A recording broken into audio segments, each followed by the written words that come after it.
For millennia, since the wheels of history first began to turn, the world's greatest empires seemingly made the exact same fatal mistake over and over again.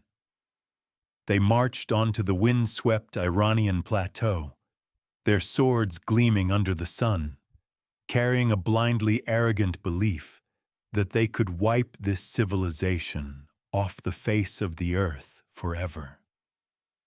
There were the invincible phalanx infantry formations of Alexander the Great, with their deadly, elongated spears.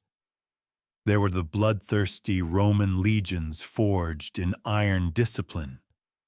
There were the Arab armies swept in by the tempest of a new religion, and the ferocious Mongol cavalry of Genghis Khan, ruthless conquerors who swept through like a cataclysmic flood, leaving behind nothing but towers built of white skulls. Any other nation, upon suffering such a catastrophic and annihilating series of blows, would have vanished permanently into dust. They would have dissolved into the genetic and cultural melting pot of history, just as the Babylonians, the Hittites, and the Assyrians evaporated without a trace. But with Iran, a quiet and entirely inexplicable miracle occurred. Time and time again, despite suffering bitter defeats on the battlefield, despite their capitals drowning in a sea of fire and their lands enduring foreign occupation, the Iranians achieved something unprecedented. They swallowed and assimilated the very conquerors who had defeated them. Just a few decades would pass, and those brutal invaders would suddenly begin speaking the Persian language, passionately building palaces adorned with Persian architecture, meticulously copying the Persian bureaucratic system, and even proudly draping themselves in the fine silks of Persian attire. The East, through a millennia-long patience, silently and entirely digested the aggression of the West and the savagery of the nomadic tribes. To understand the breathtaking depth of this civilization, we must rewind the wheel of time to a very distant past. The traditional Western world proudly considers Mesopotamia, with Sumer and Babylon, or ancient Egypt along the banks of the Nile as the sole cradles of human civilization. Through that lens, Iran is often unjustly sidelined. The truth is, evolution chose this plateau as its stage very early on. 50,000 years ago, Neanderthals dominated this arid land, before making way for Cro-Magnons about 36,000 years ago. But the real revolution, the dawn of human society, began to blossom when archaeologists dug deep into the Iranian soil and discovered ancient urban-type settlements like the Gyroft culture and the Sialk ziggurat, dating back 6,000 to 7,000 years. Exquisite ceramic vessels from the 4th millennium BC stand as irrefutable proof. One of the oldest civilizations on the planet sprouted right here, standing proudly shoulder to shoulder with Mesopotamia and China. The first major geopolitical player on this land was Elam, a state situated in the southwest of modern-day Iran with its radiant capital, Susa. The Elamites were so powerful that by the 26th century BC, they practically manipulated and imposed their will upon the Sumerians. But the most mind-blowing event occurred in the 23rd century BC, when King Naram-Sin of the Akkadian Empire waged war against Elam. This conflict did not end with a superficial truce or total subjugation. For the first time in human history, a written treaty was signed. This treaty guaranteed Elam's independence on the condition that they aligned their foreign policy with Akkad. That was the very first documented international treaty in the history of mankind. The Iranian space stood at the absolute starting line of global diplomacy, shaping how nations converse rather than merely slaughter one another. However great the Elamites were genetically, they were closer to the Mesopotamians. The people we truly call Iranians today arrived a bit later. Between the 20th and 15th centuries BC, nomadic tribes from the frosty steppes of Central Asia and the Caucasus Mountains began cascading onto this sun-drenched, windswept plateau. They belonged to the massive family of Indo-European nations. An astonishing fact is that their ancient language is a direct relative of Latin, Greek, and virtually all languages spoken across Europe and the Americas today, including English. Upon pitching their tents and settling in this new land, they proudly called themselves Aryans, meaning the noble ones, and named their new homeland Arianum Vija, the land of the Aryans. Through the relentless flow of time, this monumental phrase was worn down and morphed into the familiar name the world uses today: Iran. They intermingled with the ancient Elamite culture and fractured into powerful tribal alliances, the most famous being the Medes and the Persians. It was right here, amidst these harsh mountains and barren deserts, that the ultimate weapon of the Iranians was forged. It wasn't spiked, armored chariots, nor was it armor-piercing bows. That weapon was ideology. Long before Christianity and Islam illuminated the world, a religion ignited on the Iranian plateau that completely overturned human consciousness: Zoroastrianism. For the ancient Iranians, life was not a series of meaningless accidents or the tedious cyclical changing of the seasons. The universe was perceived as a battlefield of cosmic proportions, the site of a mortal, uncompromising war between Ahura Mazda, the Lord of Light, Truth, and Order, and Ahriman, the spirit of lies, chaos, and darkness. Zoroastrianism drew a clear geographical map for evil. The realm of darkness lay in the shadowy Eurasian nomadic steppes to the north, from which devastating, plundering raids continuously poured down. To be Iranian meant to be a warrior of light. Their entire culture, poetry, and state structure were built upon the sacred ideal of assisting the forces of good. But Zoroastrianism left behind an even greater philosophical legacy. It was the first ideological tradition in human history, daring to declare that time does not move in a repetitive, endless circle. Time is a straight line. The world had a beginning, a creation, and it will march toward an inevitable end, a final battle between light and darkness, a purification of the world by eternal fire, and a final judgment. This ideology silently conquered the world. When the Persians conquered Babylon in the 6th century BC, they liberated the Jews who were enduring hard labor in exile there. Judea became a protected province of the Persian Empire for 2 centuries. During this era of cultural convergence, Jewish thinkers absorbed from Zoroastrianism the culture of anticipating the end of days, the concept of linear time, and the final judgment. Later, the lifeblood of that doctrine flowed into Christianity and Islam, shaping the entirety of Western thought. Brilliant modern philosophers have had to acknowledge that Iran played the pivotal role in inventing the coordinate system of time within which we still live and think today. That ideological power forged massive physical empires. The first truly great nation of the Aryans was Media. Established in 670 BC, which crushed the brutal Assyrian Empire. But the hegemony of the Medes was swiftly replaced by their own blood brothers, the Persians. In 550 BC, an exceptional figure named Cyrus the Great, carrying the mixed blood of Persians and Medes, united the two tribes. From this unification, he began to construct the Achaemenid Empire, the first true superpower in human history.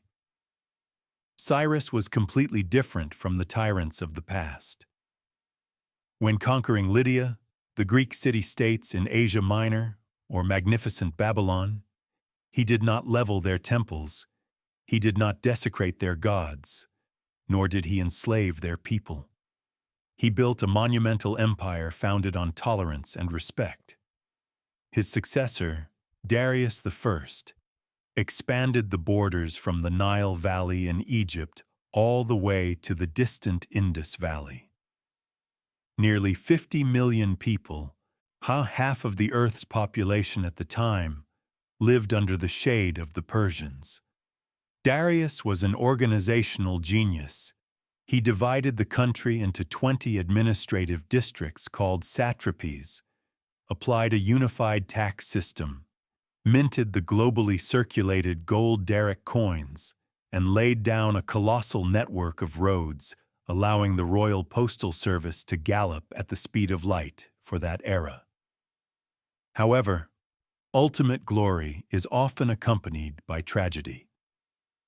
In an effort to protect the empire from the nomadic forces of darkness, Cyrus the Great marched into Central Asia to confront the Massagetæ tribe. There, the greatest emperor met a bloody end. The Persian army was annihilated, and Queen Tamiris of the Massagetæ, seeking revenge for her son, severed Cyrus's head, plunged it into a leather sack filled with human blood, and screamed curses at him. Despite losing its founding father, the empire stood firm. We in the modern era are often influenced by cinema and Western perspectives, believing that the Greco-Persian Wars, with the legend of the 300 Spartan warriors, shattered the Persians. In reality, that is a distorted view. Yes, the Greeks successfully defended their localized independence. But for the giant Achaemenid Empire, losing a few frontier cities was nothing more than a scratch. The Persians were incredibly pragmatic. They changed their tactics. Realizing there was no need to spill blood, they used gold to fund Athens, and then turned around to fund Sparta, instigating the Greek city-states to slaughter and exhaust one another.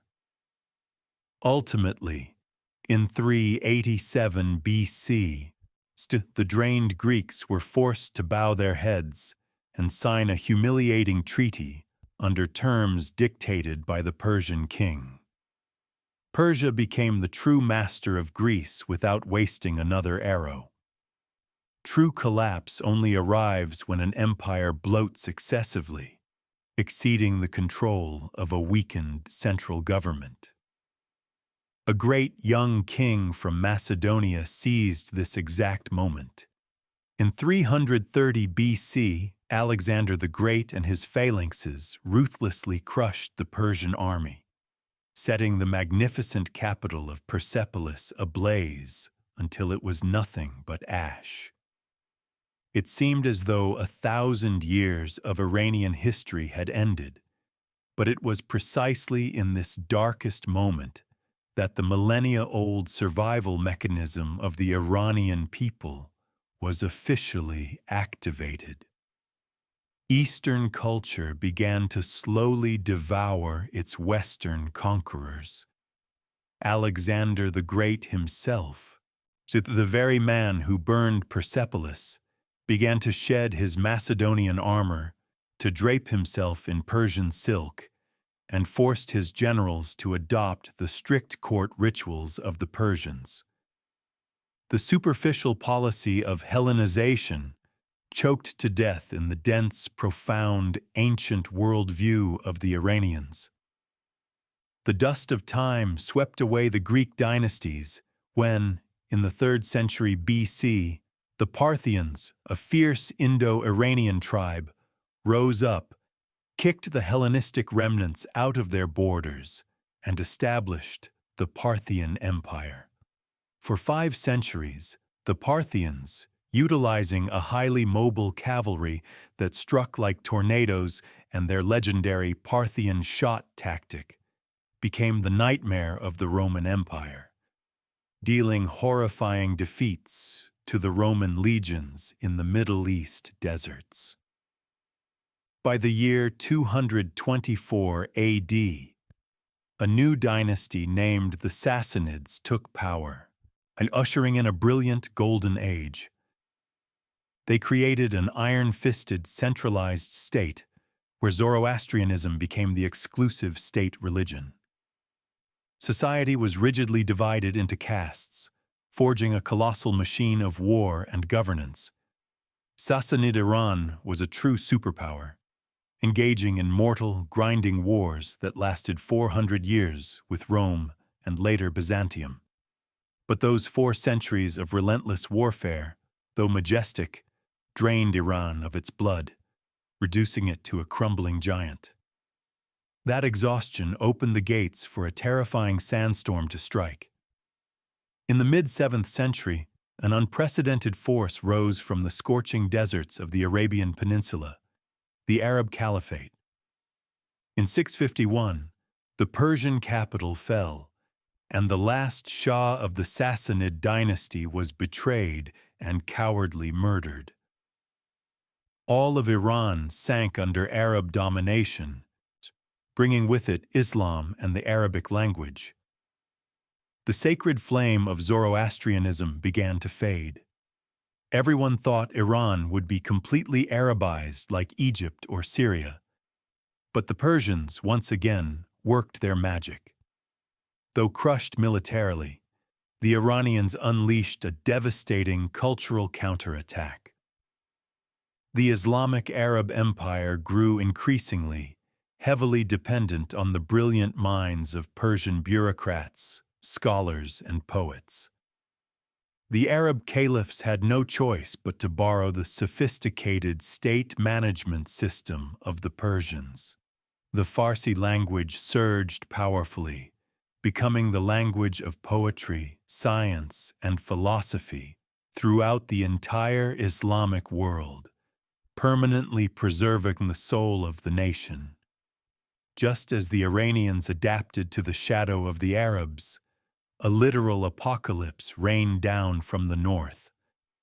In 1220, Genghis Khan and his death-dealing cavalry from the Central Asian steppes swept in.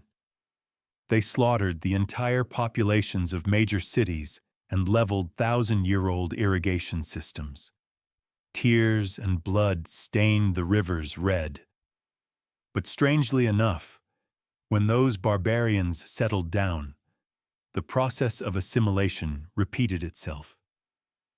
Genghis Khan's grandson, Hulagu, established the Ilkhanate, and those who were accustomed to living on horseback suddenly converted to Islam, made Persian the language of the royal court, and poured money into building magnificent mosques with azure domes. The exact same scenario played out at the end of the 14th century, when the brutal conqueror Tamerlane marched in, erecting pyramids out of human skulls, only to stand paralyzed by the beauty of Persian art. His descendants sparked a glorious Persian Renaissance. Whether Mongol or Turk, the moment they stepped onto the Iranian throne, within a few generations, they were completely transformed into true Persians. The cultural genome of Iran disarmed and reprogrammed every enemy. From out of that boiling, 300-year cauldron of blood and fire, the Safavid dynasty rose in 1501, marking a permanent turning point. They established Shia Islam as the state religion. This created an ideological fortress, entirely separating Iran from the rest of the Sunni Islamic world and the rival Ottoman Empire. The Iranian identity was forged stronger than ever before. However, as the 19th and 20th centuries dawned, the weak Qajar dynasty pushed the country into the vortex of imperialism. Shia Iran lost territory to the Russian Empire and became the chessboard for the Great Game between Britain and Russia. The country was torn apart, its resources drained, reduced to a feeble pawn in the hands of Western powers. But the Aryan spirit refused to kneel forever. In 1925, military officer Reza Shah Pahlavi seized power, bringing an intense desire for extreme modernization. And in 1935, he delivered a shocking diplomatic blow. He demanded the entire world stop calling the country Persia, a heavily colonial name associated with flying carpets and Arabian Nights fairy tales in the eyes of Europeans. He reclaimed the most ancient, proud, and original name, Iran. It was a declaration of war against colonial mentalities, asserting that they were a modern, independent, and formidable nation. The modern history of Iran continued with sharp, brutal turns. Political interventions and the tearing apart by Cold War power blocs created an immense pressure that led to an earth-shattering explosion: the 1979 Islamic Revolution. The millennia-old monarchy collapsed. The theocratic Islamic Republic was born, and Iran severed all ties with the West, choosing for itself an isolated yet unwavering path. And now, as the clock ticks today, we are witnessing an incredibly strange reality, a grand paradox of history. In the global consciousness, Iran rings out like an alarm bell of geopolitics, of severe sanctions, nuclear programs, and bitter confrontations in the Middle East. Yet the name Persia has never truly died. It hovers in the air, carrying a romantic halo of exquisite poetry, profound philosophy, and a resplendent, glorious past. Two names, one soul, locked in a relentless struggle over identity and how the world will remember them. Throughout 5,000 years of blood-soaked history, this nation has been continuously knocked down, but they have never evaporated. They swallowed time. They swallowed their conquerors. And today, they are still proudly writing their continuing story on the chessboard of the 21st century, a story that has never known an end.